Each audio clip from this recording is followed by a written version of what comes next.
बेटा कल हम लोग जो इम्पोर्टेंट टर्म्स पढ़ रहे थे उन इम्पोर्टेंट टर्म्स में हम लोग लास्ट पर थे, तो आपको मैंने ये बताया था कि नॉर्मली जो डीएनए होता है वो डबल स्ट्रैंडेड होता है। डीएस मतलब डबल स्ट्रैंडेड होता है, और जो नॉर्मली आरएनए होता है वो सिंगल स्ट्रैंडेड होता है।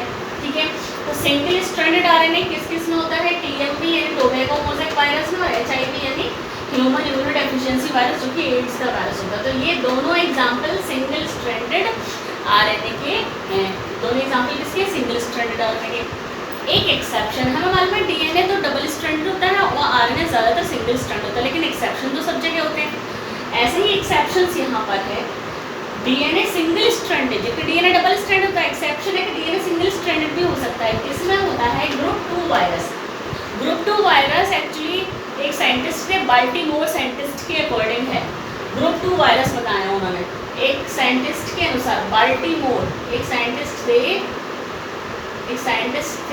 बाल्टीमोर साइंटिस्ट के अनुसार, एक साइंटिस्ट थे जिनका नाम था बाल्टीमोर।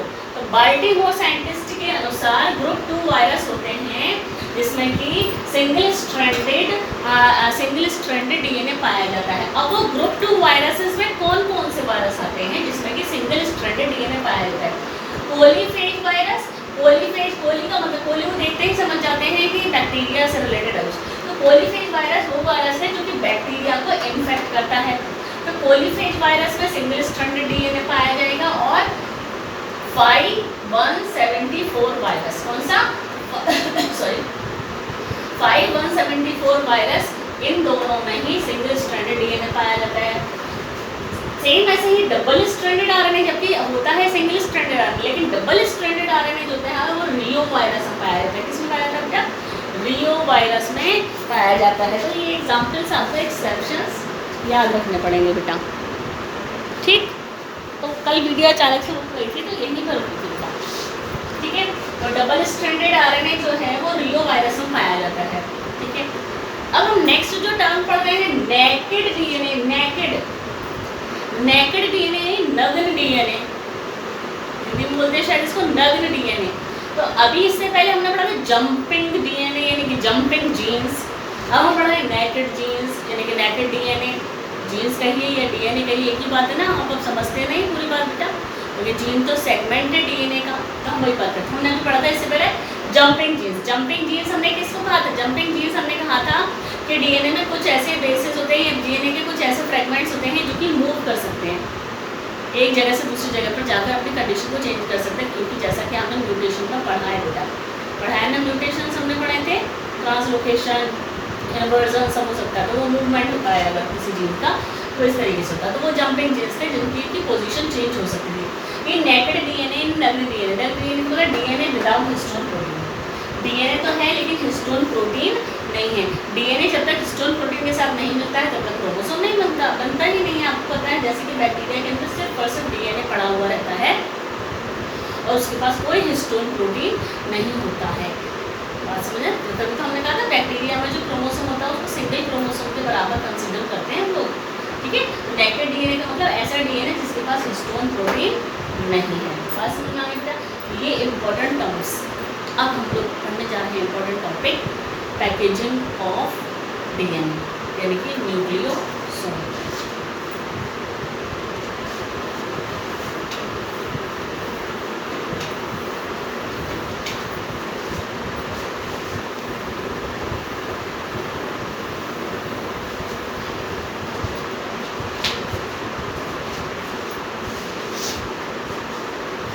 कल मैंने थोड़ा सा आपको इसके बारे में बताया था बेटा।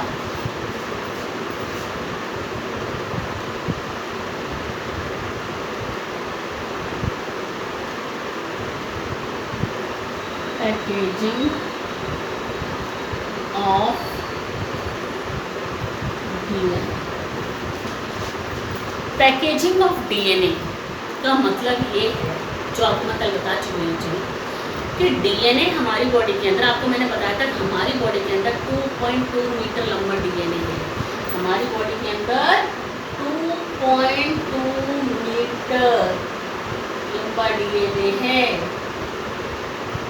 ये 2.2 मीटर लंबा डीएनए हमारी इतनी छोटी सी हर सेल के अंदर, ये 2.2 मीटर डीएनए हमारे जीनोम में पाया जाता है, ह्यूमन के जीनोम में पाया जाता है। जीनोम का मतलब 23 क्रोमोसोम यानी N क्रोमोसोम्स में पाया जाता है। जीनोम की ही स्टडी की जाती है, पूरा भी हम आगे पढ़ते जाएंगे। तो हमारी बॉडी में हर सेल के अंदर 2.2 मीटर लंबा डीएनए है। और सोचिए 2.2 मीटर लंबा जो डीएनए है हमारी इतनी छोटी सी सेल, और उसमें भी सेल के अंदर एक छोटा सा न्यूक्लियस उसके अंदर कैसे आता होगा, उसकी पैकेजिंग की जाती है। डीएनए की क्या की जाती है, पैकेजिंग की जाती है, जिसकी वजह से 2.2 मीटर लंबा डीएनए एक 0.2 mm का बन जाता है और उस न्यूक्लियस के अंदर आ जाता है। तो ये पैकेजिंग कैसे होती है ये हमें पढ़ना है, इसी को कहते हैं डीएनए की पैकेजिंग। और उसी पैकेजिंग को हम लोग कहेंगे न्यूक्लियोसोम, पढ़ेंगे अभी, ठीक है। लेकिन जितना मैंने आपको कल बताया था थोड़ा सा मैं आपका एनसीईआरटी में पढ़ाऊंगी बेटा। देखिए पेज नंबर 99 पर, पेज नंबर 99 पर लिखा हुआ है packaging of DNA,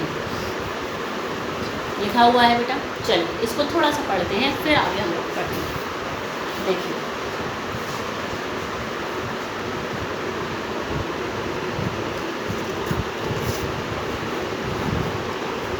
packaging of DNA helix, taken the distance between two consecutive base pairs as 0.34 nm, 0.34 into 10 to the power -9 metre. इन्होंने कहा है कि दो बेस पेयर के बीच की distance 0.34 into 10 to the power -9 है। If the length of DNA double helix in a typical mammalian cell is calculated simply by multiplying the total number of base pair with the distance between two consecutive base pair। इन्होंने कहा कि हम लोग human के genome में अगर DNA की लंबाई को निकालना चाहते हैं तो हम लोग simply multiply the total number of base pair with distance between the two consecutive. Total base pairs कितने हुए हैं हमारी बॉडी के अंदर, हमारे जीनोम में टोटल बेस पेयर कितने हैं बेटा, 6.6 into 10 to the power 9 base pairs हैं। और दो बेस पेयर के बीच की दूरी कितनी है ये हमें मालूम है, 0.34 into 10 to the power -9 metre है ना, ये हमें पता है, ये हमने पढ़ी थी ना, दोनों डिजिट पढ़ी थी बेटा, ये डिजिट भी पढ़ी थी और वो वाली डिजिट भी पढ़ी थी। 6.6 वाले को 0.3 वाले से मल्टीप्लाई करेंगे, ये इन्होंने कहा। भाई जितने टोटल बेस पेयर हैं पूरे डीएनए के अंदर उसको मल्टीप्लाई कर दीजिए दो बेस पेयर के बीच की डिस्टेंस से, तो आपके पास पूरे डीएनए की लंबाई निकल कर आ जाएगी बेटा, ठीक है। It comes out to be approximately 2.2 metre. कितना निकलेगा, 2.2 मीटर की डिस्टेंस ये निकल आएगी, ठीक है। चलिए अ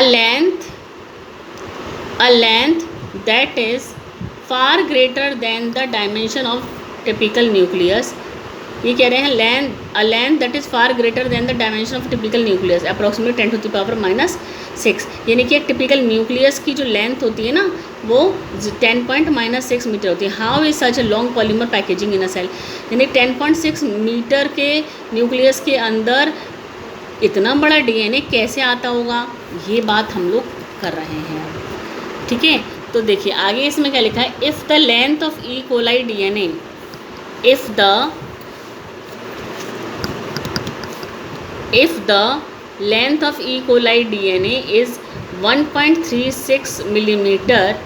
अगर ई कोलाई की बात करते हैं, ह्यूमन बींग्स की बात अभी बाद में करेंगे। इन्होंने कहा कि अगर ई कोलाई में डीएनए जो है उसमें 1.36 मिलीमीटर का डीएनए है, ठीक है ना, the length of E coli DNA is 1.36 millimetre. Can you calculate the number of base pairs in E coli, तो क्या आप बेस पेयर्स की can you calculate the number of base pair, तो आप 1.36 मिलीमीटर में बेस पेयर की संख्या बता सकते हैं, बता दीजिए, उल्टा कर दीजिए, डिवाइड कर दीजिए। अब आप डिवाइड कर दीजिए ना, दो बेस पेयर के बीच की डिस्टेंस आपको पता है 0.34 into 10 to the power -9 metre, तो 0.34 से इसको आप डिवाइड कर दीजिए, आपके पास आ जाएगा कि पूरे बेस पेयर्स कितने हैं। दो बेस पेयर्स के बीच की दूरी इतनी है, दो बेस पेयर के बीच की दूरी इतनी है, तो ई कोलाई में कितनी इसकी डिस्टेंस होगी, पूरे लेंथ दे दी है उन्होंने ई कोलाई की। आपको पूछा है कि दोनों बेस पेयर्स कितने, टोटल बेस पेयर बताने हैं आपको। दो बेस पेयर के बीच की डिस्टेंस इतनी है ना, तो इतने में कितने बेस पेयर्स होंगे सोच लीजिए आप, ठीक है।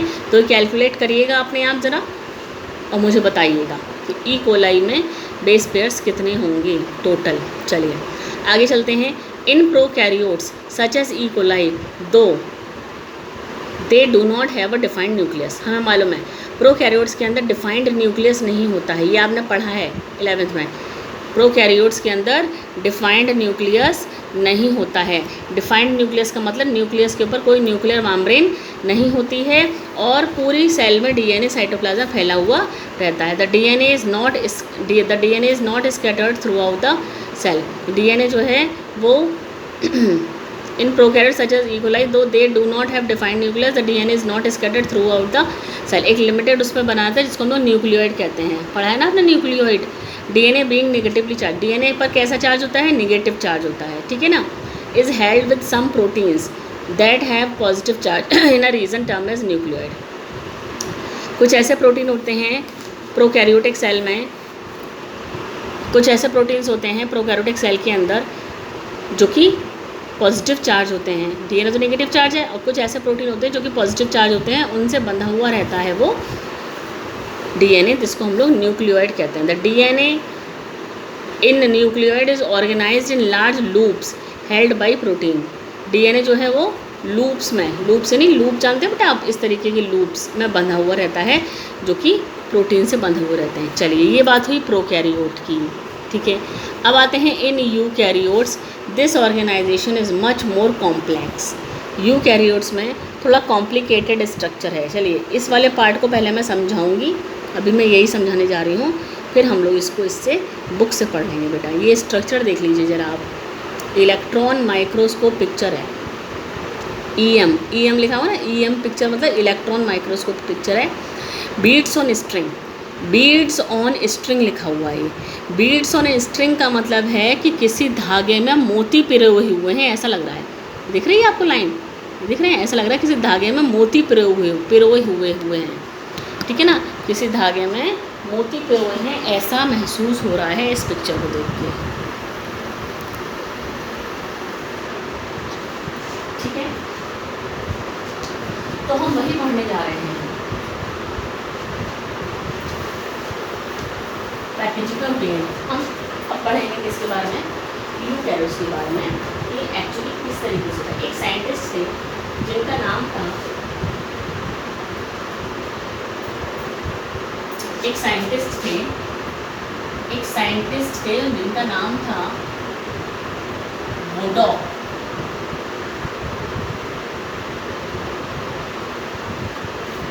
जो साइंटिस्ट थे ना वुडॉक ने क्रोमेटिन मटेरियल देखा न्यूक्लियस में।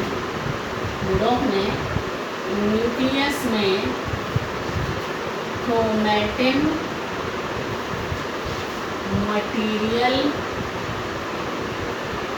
को देखा जिसमें उन्हें कुछ थिकनिंग्स दिखाई दी। थिकनिंग्स नहीं, मोटा मोटा कुछ दिखाई दिया, थिकनिंग्स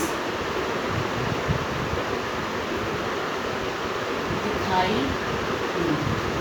उसमें उन्हें क्या दिखाई दी, कुछ थिकनिंग्स दिखाई दी क्रोमेटिन मटेरियल में। जैसे कि ये क्रोमेटिन मटेरियल, उनको इस तरीके से ये ऐसी थिकनिंग दिखाई दे रही थी, मोटी मोटी, ये ऐसी बॉल के जैसे दिखाई दी, मोती के जैसे दिखाई दी, कुछ भी करती। ये स्ट्रक्चर ऐसा दिखाई दिया किसको, वुडॉक को। न्यूक्लियस के अंदर उन्होंने ऑब्जर्व करा कि न्यूक्लियस के अंदर कुछ इस तरीके का स्ट्रक्चर दिखाई दे रहा है, और इस तरीके के स्ट्रक्चर को कहा गया beads on string. Beads on string का मतलब, स्ट्रिंग का मतलब ऐसे वो तार होता है, तार में या धागे में, धागा लिख लीजिए, धागे में मोती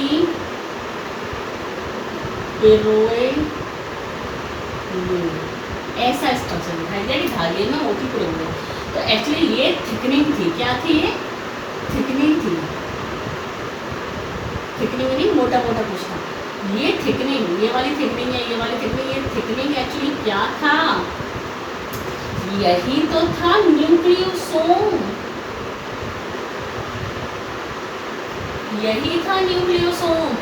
तो वुडॉग ने देखा कि न्यूक्लियस के अंदर जो क्रोमेटिन फाइबर्स दिखाई दे रहे हैं, उन क्रोमेटिन फाइबर में कुछ मोटा मोटा बीच बीच में दिखाई दे रहा है, जिससे कि ऐसा लग रहा है कि स्ट्रक्चर देखने में बिल्कुल ऐसा लगता है जैसे धागे और मोती मिले हुए हैं।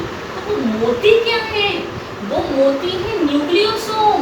और ये क्या है बीच में जो धागा है, ये धागा क्या है? डीएनए। और समझे? है ना, बात को समझे बेटा? तो इस तरीके से ये थिकनिंग्स एक्चुअली न्यूक्लियोसोम थी। और न्यूक्लियोसोम क्या था? न्यूक्लियोसोम होता है डीएनए और हिस्टोन प्रोटीन का बाउंडेशन। डीएनए हिस्टोन प्रोटीन के चारों तरफ लिपटा हुआ है। जैसे कल आपको मैंने बताया था, ये हिस्टोन प्रोटीन है, इसके चारों तरफ 2.2 मीटर का डीएनए मान लीजिए, तो इतना ही बड़ा रह जाएगा डीएनए, 2.2 मीटर का डीएनए। बात को समझे? तो वुडॉग जो साइंटिस्ट थे, उन्होंने ये कहा कि इस तरीके से बीड्स और स्ट्रिंग्स दिखाई देते हैं क्रोमेटिन फाइबर में। तो एक्चुअली ये जो थिकनिंग्स हैं, ये न्यूक्लियोसोम है। क्या है ये? न्यूक्लियोसोम है। अब हमने कहा ये न्यूक्लियोसोम बनता किससे है? तो प्रत्येक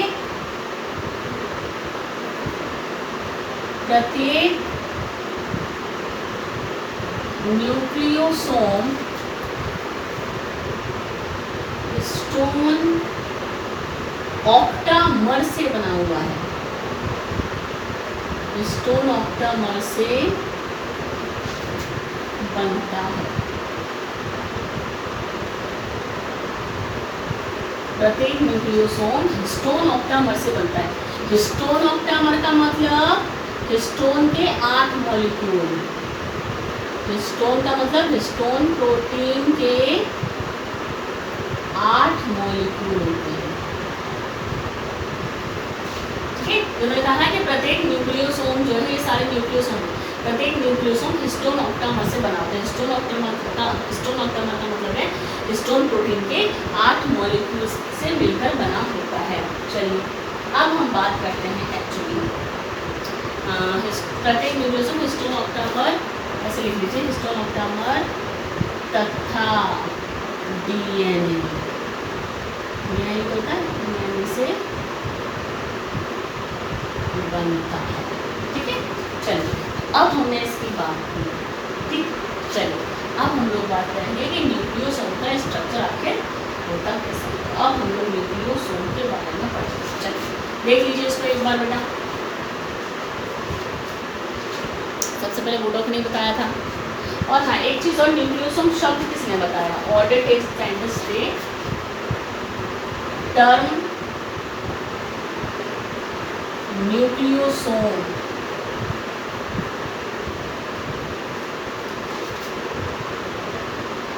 किसने बताया? एक साइंटिस्ट थे, ऑडिट न्यूक्लियोसोम टर्म न्यूक्लियोसोम किसने दिया? ऑडिट नाम के साइंटिस्ट थे। चलिए अब न्यूक्लियोसोम को पढ़ते हैं। ठीक है,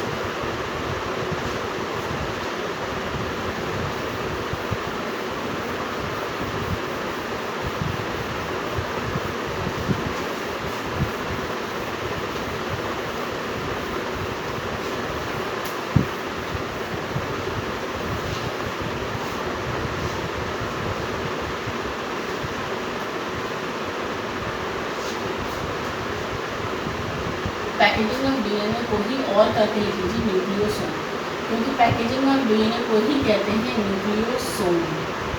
ठीक, चलिए अब हम बात करते हैं प्रत्येक न्यूक्लियोसोम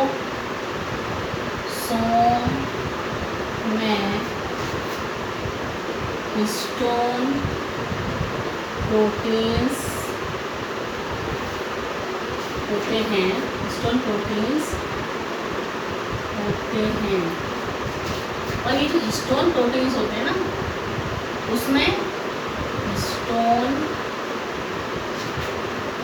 प्रोटीन्स में आर्जिनिन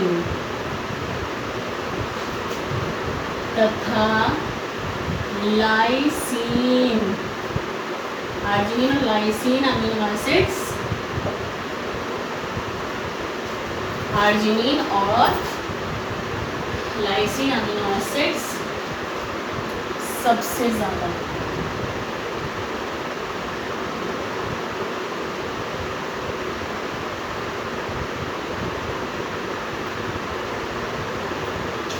ठीक है। प्रत्येक न्यूक्लियोसोम में हिस्टोन प्रोटीन होता है और हिस्टोन प्रोटीन में सबसे ज़्यादा प्रोटीन है तो अमीनो एसिड से तो मिलकर बना होगा।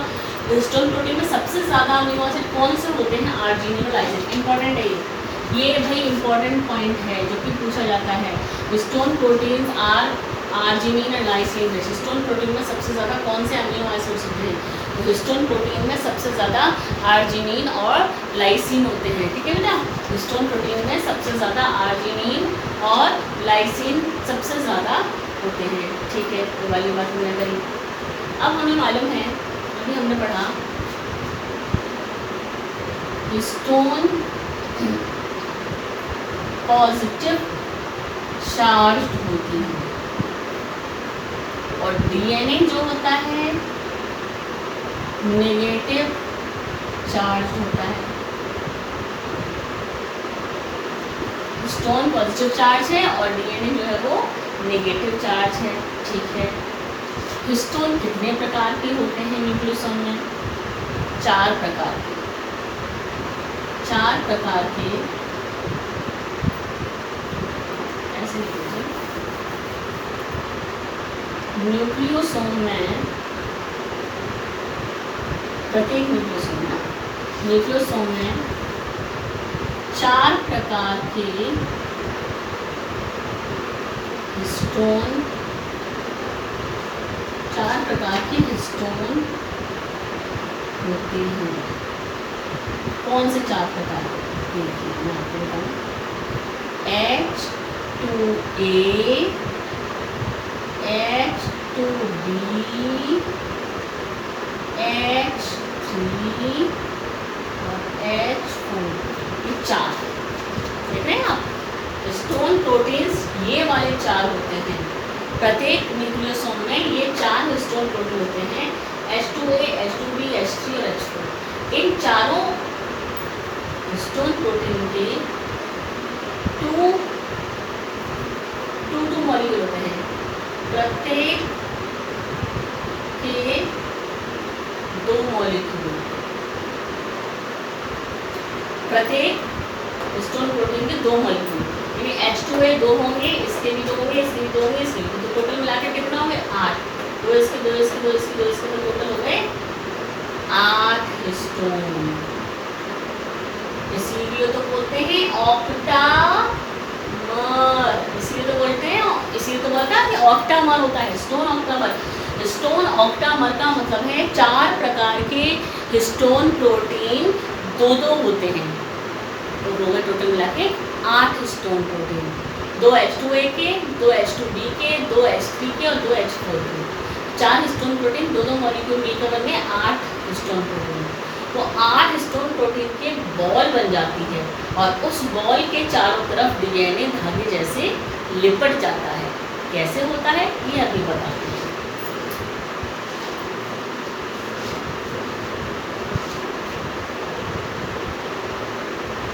ठीक है, चलिए अब हमें देखते हैं होता कैसे।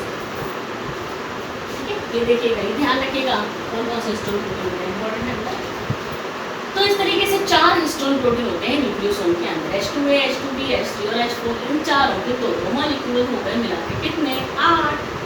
यानी ऑक्टामर, हिस्टोन ऑक्टामर ही होता है न्यूक्लियोसोम के अंदर। ठीक है, चलिए अब हमें देखते हैं आखिर ये अरेंज कैसे रहता है और बनता कैसे है न्यूक्लियोसोम। चलिए किस तरीके से रैप रहता है, लिपटा हुआ कैसे रहता है। देखो बेटा, क्योंकि इस न्यूक्लियोसोम में 8 हिस्टोन ऑक्टामर होते हैं ना, 8 हिस्टोन ऑक्टामर होते हैं, इसीलिए न्यूक्लियोसोम को V8 भी कहते हैं। बात समझे? क्योंकि न्यूक्लियोसोम में 8 हिस्टोन प्रोटीन होते हैं, यानी हिस्टोन ऑक्टामर होता है, इसलिए V8 भी कहते हैं न्यूक्लियोसोम को। और इसके एक और शब्द यूज करते हैं, न्यू बॉडीज। न्यूक्लियोसोम को B8 भी कह सकते हैं और न्यू बॉडीज भी कह सकते हैं, ठीक है ना। न्यू बॉडीज यानी अलग अलग सारी बॉडीज हैं, ठीक। चलिए अब हम देखते हैं कैसे ये अरेंजमेंट होता है इसका, ना।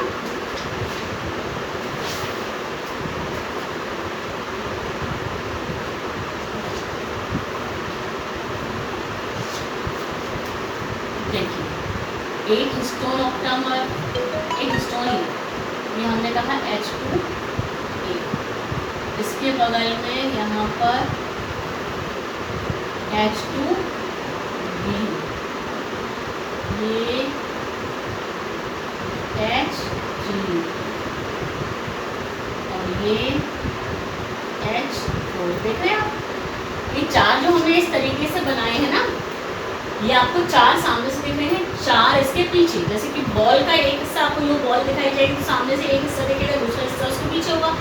तो इसके पीछे, इस H2A के पीछे एक और H2A, इसके पीछे एक और H2B, इसके पीछे एक और H4, इसके पीछे एक और H3। तो टोटल मिला के दो इसके, दो इसके, दो इसके, दो इसके, टोटल मिलाकर हो गए कितने? 8। टोटल मिला के कितना हो गए? 8 हिस्टोन प्रोटीन होगा। चलिए अब इस पर ये DNA कैसे लिपटा हुआ रहता है देखिए। ये देखिए, ये इस तरीके से आया, ये हम इसको डबल स्टैंडर्ड होता है ना, तो हम इसको ऐसे दिखाएंगे। देखिए किस तरीके से, जैसे आप बॉल पर कोई धागा लपेट रहे हैं, जैसे आप किसी बॉल पर धागा लपेट रहे हैं, इस तरीके से ये लिपटा हुआ रहता है DNA। देखिए कैसे,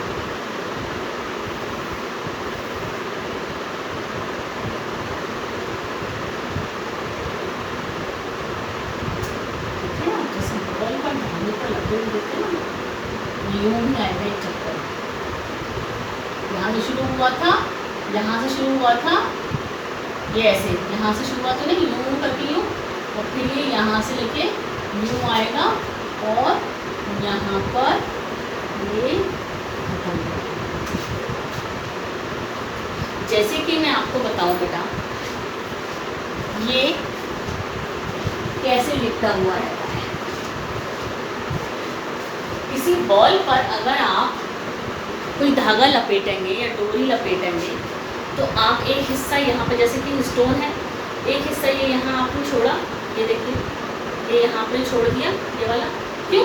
क्योंकि यहाँ पर दूसरा हिस्टोन प्रोटीन जुड़ जाएगा भाई, है ना, जोड़ना है हमें सारे के सारे को।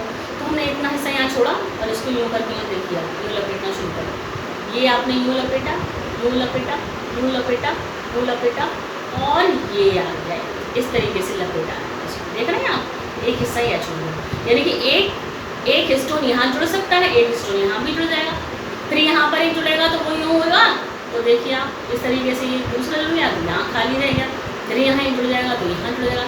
इस तरीके से ये हिस्टोन प्रोटीन, तो आप देख रहे हैं चक्कर, आप देखिए ये देखिए ऐसे कर देता है। ये छोड़ा यहाँ पर इतना हिस्सा, ये यूँ आया, ये यूँ आया, ये देखिए एक ये पूरा चक्कर, एक चक्कर पूरा, और दूसरा चक्कर आधा उसका, चौथा, यानी एक चक्कर तो यहाँ तक पूरा हो गया, फिर आधा ये हुआ। देखिए एक चक्कर तो यहाँ पर पूरा हो गया ना, आप देखिए लिपट तो गया एक चक्कर तो ये पूरा हो गया, और दूसरा चक्कर ये आधा हो गया, ये यहाँ पर लिपटा तो ये आधा हो गया, दूसरे चक्कर का आधा और थोड़ा सा और, आधा और आधे से थोड़ा सा ज़्यादा, तब जाकर ये लिपटा हुआ है हिस्टोन प्रोटीन को चालू। ऐसे ही हमने इसको लपेटा है, मतलब ऐसे ही लिपटा हुआ रहता है, हमने नहीं लपेटा, ऐसे ही लिपटा हुआ रहता है, ठीक है। तो ये 4 हिस्टोन ऑक्टामर्स हैं, हिस्टोन प्रोटीन्स हैं, इसके चारों तरफ ये यूँ करके यूँ लिपटा हुआ है। ये हिस्टोन ऑक्टामर, ये जो यहाँ पर है क्या, ये कहलाता है लिंकर DNA। क्या कहलाता है ये? Linker DNA। और जो मेन लिपटा हुआ पार्ट है, पूरा का पूरा चक्कर में लिपटा है, ये कहलाता है, पूरा का पूरा जो बॉल पर लिपटा हुआ है, ये कहलाता है कोर DNA। क्या कहलाता है? Core DNA। ये लिंकर DNA। लिंकर DNA का मतलब लिंक करेगा और किसी हिस्टोन को लिंक करेगा। यहाँ पर और कोई हिस्टोन आकर जुड़ेगा, तो ये हो गया क्या? Linker DNA. जैसे ये लिंकर डीएनए है ऐसे ही ये भी लिंकर डीएनए, क्योंकि ये भी किसी को ज्वाइन करेगा। बात समझ में आ रही है बेटा? ये लिंकर डीएनए और ये हो गए कोर डीएनए। ये इस पर इस तरीके से लिपटा हुआ है जैसे कि मान लीजिए बेटा मैंने इसको लपेटा था ना, यूँ करके यूँ मैंने लपेटा था, अगर आप इसको किसी चीज़ से यहाँ पर चिपकाएंगे नहीं, अगर आप इसको किसी चीज़ से यहाँ पर ये जैसे ये लपेटा मैंने डीएनए, सपोज आपने इस धागे को यूँ लपेटा, सपोज धागे को यूँ लपेटा, फिर आपने इसको आप ये इस पर लिपटा हुआ रहे, खुल ना जाए कहीं, तो आप इसको यहाँ से चिपकाएंगे कि नहीं? चिपका देंगे ना, यहाँ से कोई चीज़ बांध देंगे, चिपकाएंगे किसी चीज़ को जिससे कि ये खुल नहीं जाए। अदरवाइज़ आप अगर इसे कसेंगे नहीं, यहाँ से चिपकाएंगे नहीं, तो क्या होगा? आपने छोड़ा और ये खुल गया। बात समझ में आ गई? तो वही चीज़ मैं आपको बताने जा रही हूँ कि क्योंकि ये चारों के चारों स्टोन प्रोटीन है जिनकी चारों तरफ ये लिपटा हुआ है डीएनए, तो इस तरीके से यहाँ पर एक लिपट जाएगा। तो अगर हमने इसको छोड़ दिया खुला तो ये सारे के सारे हिस्टोन प्रोटीन नीचे गिर जाएंगे। तो इसीलिए जहाँ पर इसका और इसका एक कनेक्शन यहाँ पर आ रहा है, यहाँ कनेक्शन समझ आ रही है? कनेक्शन जैसे मैंने आपको कहा ना यहाँ पर चिपकाना था, वो कनेक्शन एक राउंड पूरा होके आ गया और दूसरा राउंड वहाँ पर आधे से थोड़ा सा ज़्यादा हुआ है। तो जहाँ पर इसका कनेक्शन हो रहा है यानी यहाँ पर हम इसको चिपका देंगे। किस चीज़ से चिपकाएंगे? देखिए H1, ये भी एक हिस्टोन है, H1 histone protein, H1 histone protein है, लेकिन ये H1 histone protein histone octamer में नहीं गिना जाता है। बात समझे ना? हिस्टोन प्रोटीन में, हिस्टोन ऑक्टामर में इस H1 को नहीं गिना जाता। ये H1 सिर्फ और सिर्फ इसको कसने का काम कर रहा है, क्लैंप का काम कर रहा है। हिस्टोन ऑक्टामर में सिर्फ ये चारों होते हैं। ये H1 प्रोटीन जो होता है हिस्टोन, ये H1 हिस्टोन है जो कि जॉइंट को कसने का काम कर रहा है, क्योंकि अगर ये इसको कसेगा नहीं तो आप इसको अगर खुला छोड़ देंगे तो सारे के सारे हिस्टोन प्रोटीन नीचे गिर जाएंगे, तो ये खुल जाएगा, सारे हिस्टोन प्रोटीन खुल जाएंगे, गिर जाएंगे और डीएनए खुल जाएगा। इसलिए कसने के लिए यहाँ पर हिस्टोन का H1 होता है। जब डीएनए एक जनरेशन से दूसरी जनरेशन में जाता है ना, तो कभी भी H1 नहीं जाएगा, सिर्फ ये 4 जाएंगे। क्यों? क्योंकि ये तो एक फेविकॉल टाइप का है, क्लैंप टाइप का है, कस दिया उसे लेके, तो ये आगे की जनरेशन में नहीं जाएगा। बात समझ में आ रही है? ध्यान रखना, H1 जो है ये आगे की जनरेशन में नहीं जाएगा, ये सारे जाएंगे आगे की जनरेशन। क्लियर बेटा? चलिए इस डायग्राम को समझिएगा, हम कल इस डायग्राम को NCERT से भी देखेंगे और भी इसके बारे में मैं आपको लिखवाऊंगी। आज सिर्फ और सिर्फ हमने ये समझा है कि न्यूक्लियोसोम आखिर होता क्या है, ये स्ट्रक्चर याद रखिएगा। अभी इसके बारे में और भी बहुत सारी चीज़ें हैं न्यूक्लियोसोम के बारे में, लेकिन सबसे पहले आपको इस स्ट्रक्चर को समझना होगा, बहुत ही अच्छे से समझना होगा। और मुझे नहीं लगता है कोई टिपिकल चीज़ है, 4 बॉल है, H2 है, H2P, H3, H4, इन चारों तरफ डीएनए लिपटा हुआ है। कैसे लिपटा है ये याद रखना है, कितना लिपटा है मैं लिखवाऊंगी कल।